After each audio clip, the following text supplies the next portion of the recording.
Bluff City Media presents the Two Buck Sports Show with your hosts, Rusty Buckets and Uncle Buck. Now, let's get to the show.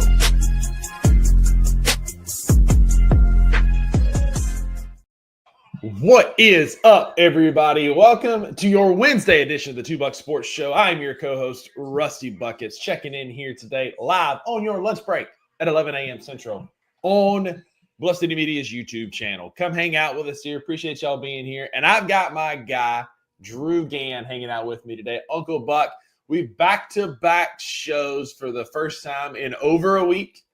Glad to have you here, sir. How's it going in the great metropolis of Ripley? Oh, it's good. Everything's good here. It is a pretty day here in North Mississippi. Everything's great. I have nothing to complain about. I like being in the routine, so being out of the office and out of town for 3 days last week was just wild, especially when you couple that with like sickness back home as soon as I left and the stress that just puts you under as a dad and the stress it puts the wife under, and then you share that stress, and it's more like guilt at that point. Yeah. And so everything is just all systems go now. We're full speed ahead. We get 2 podcasts in the first 2 work days, so 2 for 2 is never a bad thing. Not at all, especially when we can talk about sports. We have some breaking news we'll get to here in a minute, but it is Wednesday, and on Wednesday, every Wednesday, we have a time-wasting segment, much like our Best in Beef at the beginning of the week. On Wednesday, we waste your time talking about things that are real or counterfeit.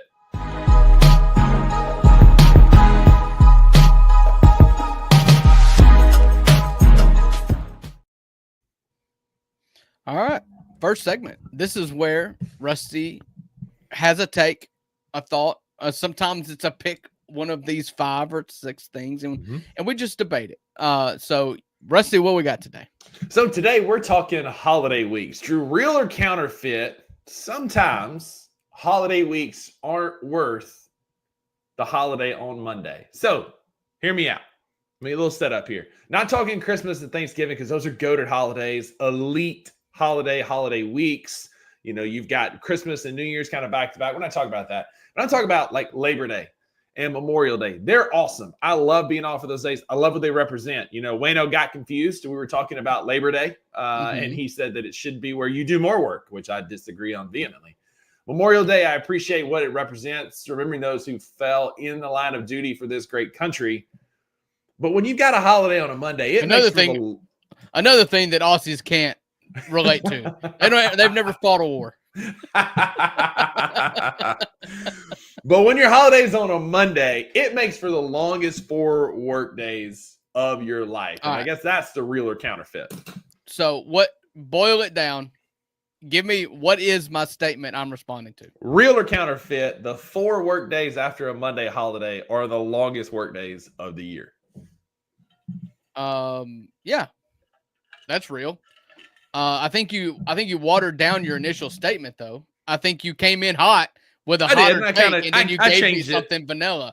You were going to say they're not worth it, in which I was going to lambaste you in front of everybody, but you talked yourself into a more moderate stance. Like just a lame duck co-host. Like, what are we trying to do here? Says the guy who rides a fence like nobody's business. But we're gonna leave that alone.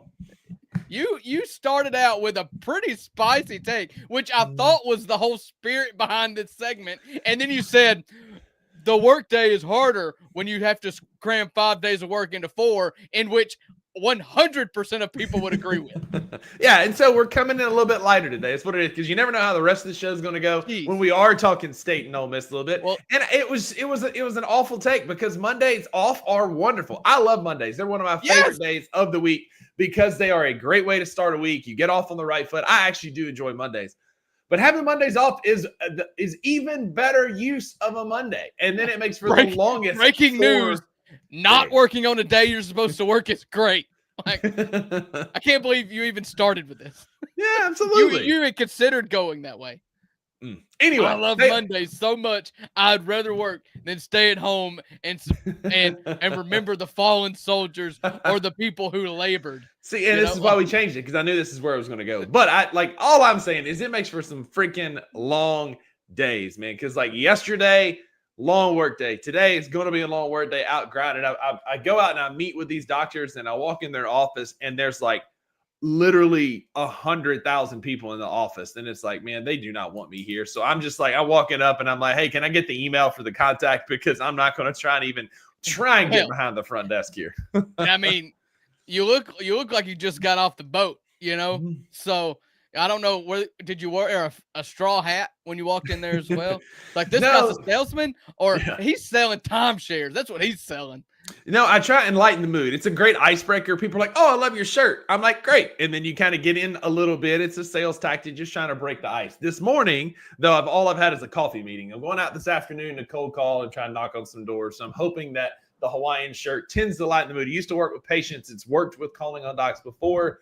So listen, when you're trying to generate leads, you're a true commission-based profession, you got to do whatever it takes. Hey, let me tell you, if you want an icebreaker, you should go bolder. Just like your real or counterfeit take, you could go bolder. I mean, I could, but do you want to be remembered, Rusty? Nobody wants to see anything bolder than this. I'm not telling you to go shirtless. I'm just saying you could have a shirt that says something provocative on it. Like those you used to buy at Belk that had like bad sayings about your little sister or something like that. Like you could walk in with, I don't know, overalls on, no shirt.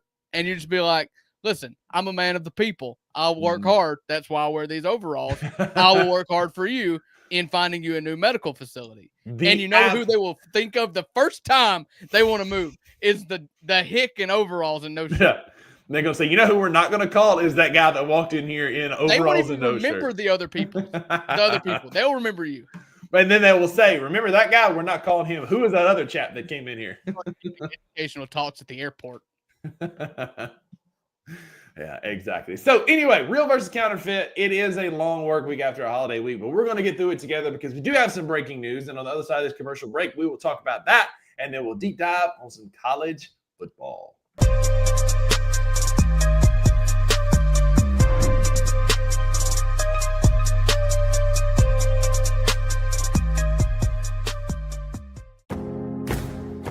Looking for an alternative to alcohol or conventional medicine?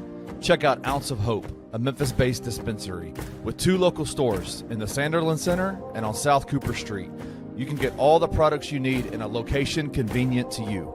Each store offers an intentional shopping experience with dedicated bud tenders to answer all of your questions, from product selection and mushroom blends to our personal favorite, the Delta 9 seltzers. You gotta try the Peach Buzz. Try Ounce of Hope at either one of their 2 Memphis stores or at www.ounceofhope.com for convenient products shipped right to your door. Use the promo code BluffCity for 15% off any order, excluding sale items. Cannot be used in conjunction with other promotions or discounts. One use per customer.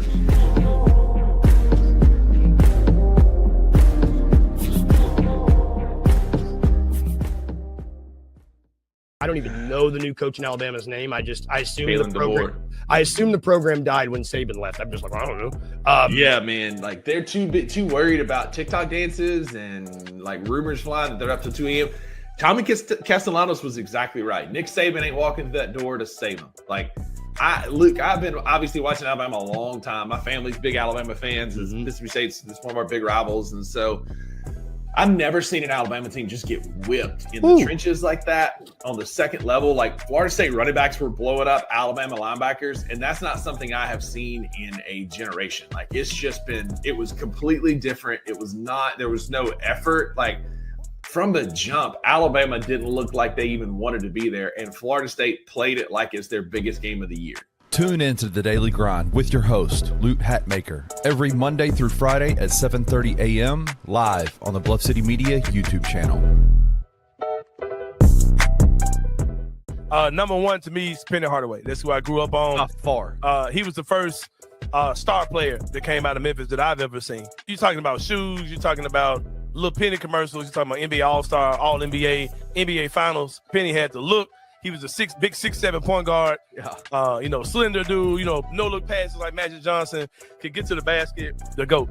Easily. I don't care about the rest of the order, but Penny's number one. This probably easily the most sentimental pick to me is Larry Finch. There was a lot of Tiger basketball players that came and go, but I knew the little short guy with the natural cut that was on the sideline, the chubby guy that was the coach. The fact that we had a black coach meant something to my dad.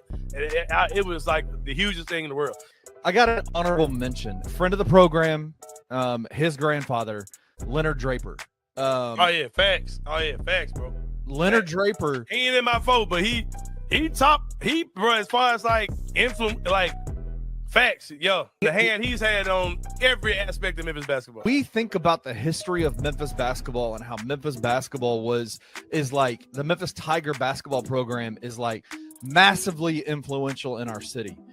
But for a long time, bro, it wasn't that way. Everything that's happened since then can all fall back on the hands of what Leonard Draper did. Tune in to the Anthony Sain Show Monday through Fridays at 1 p.m. live on the Bluff City Media YouTube channel.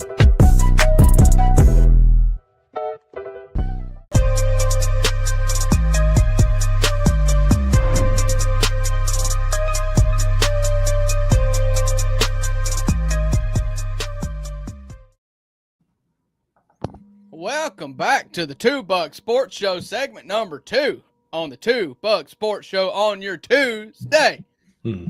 Absolutely. And that's a bunch of twos.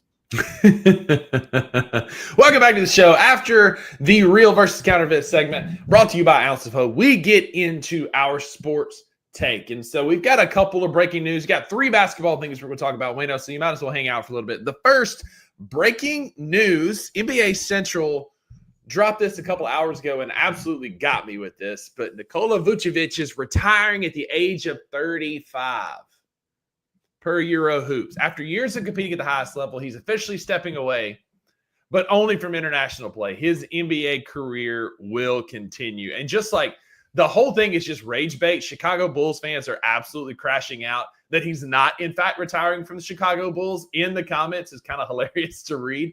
But Vucevic is retiring from international ball. Yeah, I don't have a take on this at all. I forgot Nikola Vucevic played basketball. And that's what the Chicago Bulls fans in the comments are crashing out about. Also, real quick breaking news before we get to the comments and the comments, the conversation in the comments, what I'm trying to say. PJ Washington signed a 4-year, $90 million extension to stay with the Dallas Mavericks. Who he's been with the last couple seasons. He's a tough edge defender who can shoot. He was the guy that his name came up with the Grizzlies a bit this offseason as the guy that would fit on the team. He is currently, Drew, on FanDuel.com as a plus 3,500 Six-Man of the Year award finalist. What do you think about PJ staying in Dallas? Has moved the needle for the Mavericks at all for you? It's really hard to say move the needle when you re-sign a player that's been there for a couple of years. But I like PJ Washington. I think he's really good. I think that I would be surprised to think of him in the defense, Sixth Man of the Year. Sixth Man of the Year. I was thinking, I had in my head DPOY. So yeah, I mean, I like PJ Washington. You got him for less than $25 million a year, which seems like a bargain at any time. So yeah, I think it's a good signing. There's only so many words you can fit on these banners, and putting out Man of the Year would have been a bit much. So MOI is how we got it abbreviated. But as Drew mentioned this morning on the Daily Grind, and as more is coming out, I've been listening to the podcast, and it is a wild story of how aspirations. I think a guy on the podcast said it wasn't Pablo, as the other guy said it is the clean. What he says, it's a clean way to be filthy rich, is what he called it in the podcast, and. Basically, it was a shell corporation. It was a .com that was going to plant trees and give carbon credit and plant millions of trees to offset some of the carbon emissions, including from the Boston Red Sox, who were the first professional sports franchise to join the company, Drew. But who was their highest paid endorsee? It wasn't Leonardo DiCaprio. It wasn't Robert Downey Jr. It wasn't some of these other big-time celebrities that were marketing for aspirations. They got to pay like pennies on the dollar for staking the company. Who was it, Drew? Kawhi friggin' Leonard. The guy has the personality of a stump. Listen, this is dirty business. This is absolutely dirty business. I don't know what Adam Silver should do, but I do know that there is precedent here. This has happened before, in which you have a franchise or an owner has sent money through a corporation and called it an endorsement deal in order to circumvent the the NBA salary cap. Mm-hmm. And it cost that team 5 first-round picks, which is punitive damage. I don't know if you guys remember or not. It happened in June, but the NBA draft happened, and there's only 2 rounds. And what's even weirder in this situation is the Clippers, being a big market franchise who just think about free agents and whatnot, they don't have any first-round picks. They spent them all. So I don't know what you do. Steve Ballmer's your richest owner. This league is about revenue. This is a team in Los Angeles. Listen, if you want to keep some credibility, even a sliver of credibility, you have to make the damages punitive. And I'm not talking fines. I don't care about fines. Mm-hmm. I'm talking about draft picks. Listen, I don't even know what you can do. What are some options? Yeah. You're not going to take them off TV, like old school college football punishment. You're not going to ban them from postseason play. Yeah. Yeah, there's got to be something there more than just a slap on the wrist fine, because like there's even a clause, as Kevin O'Connor pointed out on X, there's a clause in there that said he only gets the money if he still plays for the Clippers. And so there is nothing about this that is good for the environment or trying to promote aspirations. This is very clearly cut and dry, a circumnavigation of the salary cap. And Jared, shout out Jared Davidson in the comments, sent me this on X. Making it look even worse now is back in June of 2023, the Clippers wished him a happy birthday. And so for every comment and retweet, Aspiration will plant 1 tree for Kawhi's birthday. And the whole time it was just a money laundering operation to get around the salary cap, Drew. It's just, it's sad to see. It's probably not the only time this has happened. No. It's truly being exposed. But it's sad to see that the NBA's like, all it's going to be is a fine. That's all. Yeah. King Meeks in the comments says David Stern would have gotten rid of the owner. Very, very possible. Via a public execution. Like there would have been nothing about it right. above board. Listen, this is dirty business. This is a salary cap. Mm-hmm. This is a hard salary cap. And you have punitive damage if you go into aprons, if you go into, they've got 2 aprons now. And if you go into the second apron, you lose the right to, sign buyout candidates. You lose all these different kinds of exceptions. It is a punitive salary cap that teams have to deal with. 30 teams have to deal with, except apparently the Los Angeles Clippers. And this is avoidable too. Like, you telling me this doesn't happen anywhere else? No, I'd call you a liar to your face if you think that this doesn't happen all over the league, especially with these players who can demand however much money they want. But you know what they do is, how Charles Barkley once said about Juicy Smollett, don't commit crimes with checks. That's what Steve Ballmer did. He made a $50 million donation to a company. There is only 1 degree of separation between Steve Ballmer and Kawhi Leonard's $28 million over the salary cap agreement. There's only one thing there, and it's this company that says that they are about the environment and planting trees and carbon emissions. I mean, if Leonardo DiCaprio and Robert Downey Jr. are on your list, you know that they're actually trying, it seems, to protect the environment. That's all they care about. But I mean, that's all they talk about, and they're out there actually trying to do something. Meanwhile, you got Kawhi Leonard looking like this, has the face of a man getting paid $28 million for doing nothing. Norm Powell in the background has the face of a man not getting paid to do some BS outside of work hours. And so, like, it's wild. Another one I sent in the group chat earlier, like Kawhi Leonard was getting paid $20 million to not show up to another job. What happened there? Did not show up to another job. So there's 2 jobs that he's not showing up to at the time because of being hurt for the Clippers and to not plant trees. But he's getting paid $28 million to circumvent the salary cap. Like we have all seen Ozark, right? This is money laundering. We have all 100%. Seen Breaking Bad, right? That car wash was not making that much money, okay? That Blue Cat Cafe in the Lake of the Ozarks, Missouri, was not making that much money. And listen, that company, it's money laundering, but it seems like they made out with $22 million. Mm-hmm. Like, so yeah. And so Wayno's asking, does it change the way you look at Kawhi and his legacy? No. He's a bag. He got a bag. He had an opportunity. If somebody offered me if my phone rang right now and said, hey, Rusty, you have an opportunity to make $28 million. You ain't got to do anything. I'd say, cool. And I'd take it. Like Kawhi, yes, he's part of the dirty money path, but Kawhi was just getting paid, man. I mean, yeah, he's not going to say no to it. That's for sure.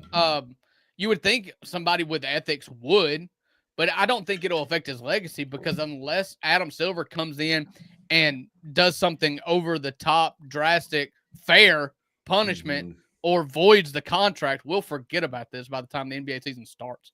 So it's kind of hard to impact a legacy when I don't truly believe that there will be repercussions at all. Especially because he won his title long before this happened with another team. I'm not worried about that. But, Drew, could you imagine if this was Ja Morant and the Memphis Grizzlies, if Robert Pera had paid Ja Morant $28 million to plant some trees, but Ja didn't do anything? I think we'd be talking about a lifetime ban for Ja Morant. Probably. You talk about public execution on a new TV partnership with NBC. We're going to do the pregame show. We're going to go live to Memphis, Tennessee before we go to the game we actually care about in Los Angeles. But the only thing that's going to happen in Memphis is they're going to, tar and feather Ja Morant. Mm-hmm. It's just dumb, and it's tricky because there is a precedent of losing 5 first-round picks here. Mm-hmm. Yep. Not sure what happened on Drew's end there, but we got a spinning wheel here. But there is a precedent there. This is just it's a sticky situation where you've got the Los Angeles Clippers who are clearly playing dirty pool with a double standard, getting away with it because of the West Coast bias. As Drew is still advantaged from the screen. We'll let him get that figured out. But it's a West Coast bias because, again, could you imagine if Ja Morant, again, or Robert Pera had done this? This would be, like Edward said, it'd be all over CNN and Fox News. They'd be discrediting the city of Memphis and ready to uproot Memphis and move it to a coast and absolutely be taking the Grizzlies away out of Memphis. So the only reason this is not a bigger story than what it is because it's happening in LA, it's happening to the Clippers, and it will be gone by the time basketball kicks off. But as Drew gets his stuff figured out, I'm going to go ahead and transition. And look, basketball season is right around the corner. It's great. We love talking hoops with y'all, but it's college football season, and that's what we're here to talk about.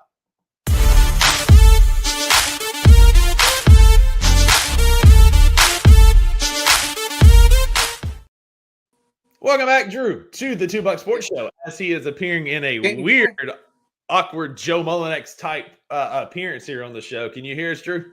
Hey, Joe Mullinax. Can you hear me? Okay. Listen, I don't know what happened. My computer just quit. Well, it just turned off. It's plugged into the charger. I don't know. I'm going to get it up. It'll be fine. But it's college football time. So set us up. We're going to do a lot on Ole Miss and Mississippi State today because it's a Wednesday show and there's not much going on. So you go on Mississippi State. I can listen. I'll respond. My computer's back up now, so I'll be back normal in just a second. Well, first, while you do that, we do need to talk about the AP poll that released this week, the updated AP poll. We're going to get a lot of those updated throughout the season up until the first college football playoff poll actually drops. And so announced last night the new top 5 in the AP poll being the Ohio State Buckeyes, who absolutely manhandled the Texas Longhorns in their season opener in Columbus, Ohio, followed number 2 by the Penn State Nittany Lions. Who even knows what a Nittany Lion is? Shout out Josh Mancuso for a funny video about that. The LSU Tigers clock in at number 3. The Georgia Bulldogs are number 4. And the Miami Hurricanes are your 5th-ranked team in the top 5. And so SEC teams making an appearance in the AP poll. You got LSU at 3, Georgia at 4, Texas at 7, South Carolina coming in at 10th, Florida at 13th, Oklahoma 18th, Ole Miss, Alabama, Tennessee 20, 21, and 22 respectively as we round out the top 25. And so no surprise here that there was some shuffling at the top as Drew's still getting his stuff figured out. No surprise here as there was some reshuffling up at the top of the poll with Texas and Arch Manning falling in Columbus. It wasn't the best performance by Arch as we've talked about, but dropping to 7 feels appropriate simply because They lost to the Ohio State Buckeyes, who are now the number 1 team in the country. And so what you see on your screen here are their odds to make the playoffs. These are the plus odds that are with Yes on FanDuel. FanDuelSports.com is where you need to do all your college football betting this season. They've got responsible gaming on there, which has been super helpful to make sure you've got regulations on what you do and do not bet. I have it pulled up over here so I can keep up with odds and talk about things. Then it just gave me a notification. Said, you've been looking at bets for 30 minutes and haven't placed any wagers. Are you okay? And so appreciate FanDuel for that. But what you see here are the FanDuel odds to make the college football playoff. And so LSU moved up to plus 550 from roughly plus 900 last week. Georgia's now plus 270. Texas dropping to plus 290 from plus 188 to make the college football playoff after Arch didn't have the best first game, as we've talked about. Jared here in the comments talking about the defenses were really good in that game. Like Texas defense was great. Ohio State just happened to be a bit better. The Georgia Bulldogs took care of business. The rest of the teams did as well. One of the ones that I'm concerned about here as we're watching going forward, who's going to stay in these rankings in the polls, is Florida. DJ Lagway did not look good in his opener. He struggled, had a rough QBR in his first game. Welcome back, Uncle Buck, to the show. Don't know what's happening. Love when technology doesn't work. Yeah, dude, I don't know what happened. Everything was fine, and I put myself on the screen. I can hear you. I can see me, but for some reason in the interface, it was not wanting to buffer my camera or something. This is what you get for making fun of me with having all those StreamYard issues a couple of weeks ago. So it's just coming back to bite you, I guess. But I was talking about Florida. DJ Lagway did not look good in their opener. I think his QBR was like 59. Like he struggled a bit. Like it wasn't the best start. Again, it's week 1. It's FCS kind of opponent, but like something to monitor is, does DJ Lagway improve? Drew, any other takeaways on the AP top 25 poll? Anything that stands out to you? Yeah, I would have put LSU at number 3 as well. I would not have dropped Texas as far as they probably did. I don't have the full rundown in front of me, so they're behind. They fell behind Miami and Oregon to fall to number 7. Okay, and if I remember correctly, it's Texas, Notre Dame, and Clemson are all like 7, 8, 9, right? Yeah. All 0-1 team. First StreamYard East gone. Now Drew StreamYard ain't working. Shout out King. Well, this is a bootleg stream that we're using. We're using StreamYard East right now. So yeah, I'm good with it. Alabama dropped a long way. I was kind of surprised to see that. They went from, I believe, 7 to 21. Listen, that was a lack of effort. That was a lack of care. So I don't really have issue with that either. I'm still not sold, I guess, and this goes to the point that what you're saying.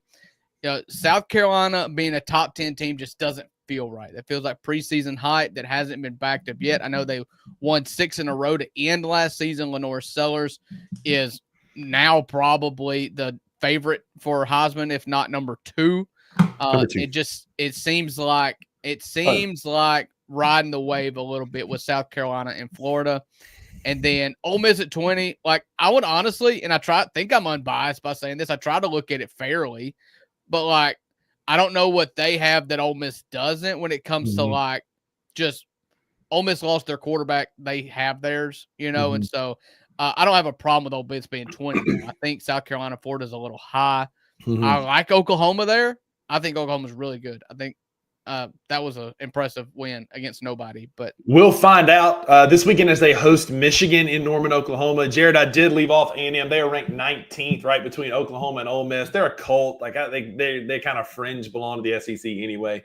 But Lenore Sellers, after Saturday, moved up to 2nd place in the Heisman at plus 1,000, only for on Sunday to get passed by Carson Beck, who is now plus 950 after carving up an elite Notre Dame secondary. So your top 4 are Nuss at plus 800, Carson Beck plus 950, Lenore Sellers at plus 1,000, Cade Klubnik at plus 1,400 from Clemson. And so there has been some shuffling there. And then again, what you see here are the updated odds. We will update these every week for each of these teams in the top 25 from the SEC to make the college football playoff. Yep. I would hate to be the guy that is the favorite to win the Heisman at this point. It seems like I can't remember a preseason favorite that actually won it. You know. Yeah, I mean, it's going to change. It's going to fluctuate. We've seen guys way up at the top and guys that come out of nowhere. I'm looking at you. He didn't Johnny win. Manziel, Yeah, Baker Mayfield. Toby Gerhart was the guy that was not in the runnings and was finished second that year. Like, there's guys that come out of nowhere that can have like late runs that can actually get to New York for the ceremony. So we'll see what that looks like. But Drew, we've talked about it. We've kind of pitched it up that it's going to be a State and Ole Miss episode. You've already talked about Ole Miss being ranked at 20th, so why don't you go ahead and talk about Ole Miss's big victory over Georgia State this past weekend and look ahead a bit to Kentucky. Listen, Georgia State's not good. They're not good at football. Ole Miss went out there. I want to talk more about going forward, like what the schedule looks like the next 3 weeks or even 4 weeks. I really like the way Ole Miss schedule works out. I'm not a big fan of playing these no-name teams, but when you have a 12-game schedule, you have 8 conference games, 1 non-conference Power 5 game. It doesn't make a lot of sense to schedule. Doesn't make a lot of sense to schedule Power 4 non-conference games. Okay, so you end up with Georgia State. I like playing a nobody week 1. You kind of feel good about yourself and you get a little confident. Austin Simmons made a bad throw to a pick, missed a read, missed a backside safety that jumped in front of a deep post route. A textbook interception, something you need to look out for. I'm glad that happened against Georgia State. He threw a second pick in which the defensive lineman hit him as he threw, just kind of a flutter ball that got picked. Unlucky. So he finished with 3 touchdowns, 2 picks. 1 pick was atrocious. It was his fault. I hope he learns from it. Turn the page. Page. Okay. It's Georgia State. Ole Miss plays Kentucky this week. And if you guys don't remember, Ole Miss lost to Kentucky in Oxford, Mississippi last year in week 5. Ole Miss in the 24-25 season started the season with 4 cupcakes, basically. One of which was a non-conference Power 5 school in Wake Forest. They were terrible. Okay. They were feeling confident and cocky, arrogant. Nobody can beat us. Kentucky's coming to town. And listen, I don't think Kentucky is good. Last year, they finished the SEC 1-7 with the only win against Ole Miss and Oxford. I think they're going to be worse this year. But the thing about it is you're going to Lexington this year. You're not going to get taken by surprise. And Mark Stoops will always have a respectable defense, and he will have a creative defense and a creative game plan just for you. This season for Ole Miss hinges on Austin Simmons, like every team and their quarterback. Austin Simmons, when that ball comes out of his hand, he looks like an NFL talent. I mean, an arm for days. He can make any throw. He's got the arm strength. He can just flat spin it. His placement, his accuracy was incredible, even against Georgia State. He put the ball wherever he wanted to. Where I worry about Austin Simmons, and it's in conjunction with the offensive line, it is being able to pick up on rushers, exotic blitzes, move your line, make your adjustments pre-snap, and get the ball out on time, make quick decisions. Kentucky is the perfect opponent for this because Kentucky's offense is going to be dreadful. It's just flat out. They're not going to be good. They're not going to score any points. Ole Miss's defense is good enough to hold Kentucky to very little on the offense. Especially as Jared points out here, they struggled to move and score against Toledo. Yeah, that puts them on par with 2024 Mississippi State because at least Kentucky beat Toledo. Yeah. Thanks for the reminder there. But Mark Stoops is going to dial up stuff. I would not surprise me at all. This number is minus 10.5. I'd like to know the team total if you can get that for me. Yep. It would not surprise me at all if for a half or 2.5, maybe even 3 quarters, that Austin Simmons looks like a freshman and looks like making his first SEC start on the road. And I'm totally okay with it, and I'm not going to overreact because this is a lump that you get to take. That it's nice to take it here. I'm glad our first SEC game is not on the road in Baton Rouge. So it's minus 10.5 still. Ole Miss is minus 365 to win outright. Over under is set at 50.5. See, it wouldn't surprise me if that went under because, like I said, I'm not high on Kentucky's offense. I don't know what the score was against Toledo, but I think they were in the mid-20s. Ole Miss's defense is going to hold Kentucky for fewer points than that. And I think Ole Miss will score, but, they may struggle for a little bit. And I'm okay with it. I want to see him struggle. I want to see him work it out in his head, on the field, and get better, because this week you go to Kentucky. Next week, Arkansas is coming to Oxford. And then the next week, Tulane is coming to Oxford. And I think that you can rank the difficulty in order. Kentucky being the easiest, Arkansas being the second, Tulane being the third. Yeah. And so you're inching your way up, and then I believe it's a bye. Not a bye. It's not a bye. Okay. It's LSU and then a bye. So you got LSU coming to Oxford. Which we'll talk about those as we get closer to those for sure. But you've got LSU before a bye. And so you do have some tune-up games coming up. Also, you see here on your screen the winning margin. I thought this was interesting for Ole Miss to win. If you think they'll win by 1 to 6 points, plus 500, plus 450 for 7 to 12, 13 to 18 is plus 500, and 19 to 24 points really pulling away. It's plus 650 for the Rebels to win on Saturday in Lexington. Yeah, so that's where I'm at with Ole Miss after 1 week. Not a lot to work with. Just hoping to see some resistance this week without much of fear of losing. That's what I'm hoping. And in Starkville, Mississippi State has a real chance to make some noise on a national scale. We opened up against Southern Miss, little brother, the Mustard Buzzers from Hattiesburg, 34-17. It was close at halftime. We really dominated the second quarter, opened it up. Thanks to our defense, which was an absolute nightmare last year in Starkville. There's still going to be some issues to work out because we didn't get a ton of penetration early. They got better in the third and fourth quarter. But Pro Football Focus graded out 4 of our defenders at 83 or higher, being Will Whitson, the transfer from Coastal Carolina, at 89.7. He was also the SEC Defensive Player of the Week last week. We had Isaac Smith at 83.3. And so there were some guys that made some plays for Mississippi State. Again, Brylan Lanier at 89.3, and then Kelly Jones at 84.5. So 4 players above 83 on a Pro Football Focus grade out, which is fantastic, but it's Southern Miss. Now you got Arizona State, a top 12 team coming into Starkville. Kenny Dillingham's already been on the interwebs. They asked him about what's some of the problems with traveling to smaller towns, and he said that, when you go a place like this, like we're having to stay an hour and a half away because that's the closest hotel to campus that's not a casino, which is an absolute abject lie. Go ahead. Where's the closest hotel to Starkville that can house a whole team and staff? There's Starkville is a holiday. Yeah, there's like the Mets, like there's several that's come around like in the last few years. You can use your bulletin board material if you would like, but for Ole Miss games, even Ole Miss leaves Oxford. Mississippi State doesn't stay in Oxford. No, they go to Columbus, and we go to Columbus, Tupelo or Columbus. Most teams go to Columbus or West Point, but to act like you're going to you have to stay 2 hours away. Most teams that come, they go stay in Columbus because that's a 30-minute drive. Then he went on to talk about some of the food issues that, like, we go to Seattle or some of these other big cities, people eat. Like, our kids can eat, but if we have a picky eater, he may not can eat in a small town like Starkville. And so it was just a little bit tone deaf. It was a little bit frustrating, and it was just dumb. And so raise your kids to eat good food, idiot. I mean, that's it. Like you literally live in a dust bowl. That's a parenting issue. Yeah, you literally live in a dust bowl. I don't want to hear it. But Mississippi State opens as a 6.5-point home dog, but they're plus 184 to win outright.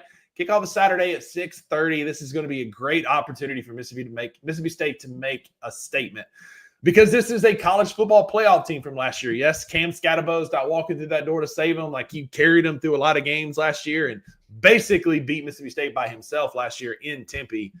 But that's a long trip from Tempe to Starkville. It's a long trip from Tupelo to Starkville. It's going to be a long game when your kids can't eat in Mississippi because there's no good food for them there. And you know what, Rusty? Maybe you're looking at this the wrong way. Maybe Mississippi State is not providing them sustenance on purpose.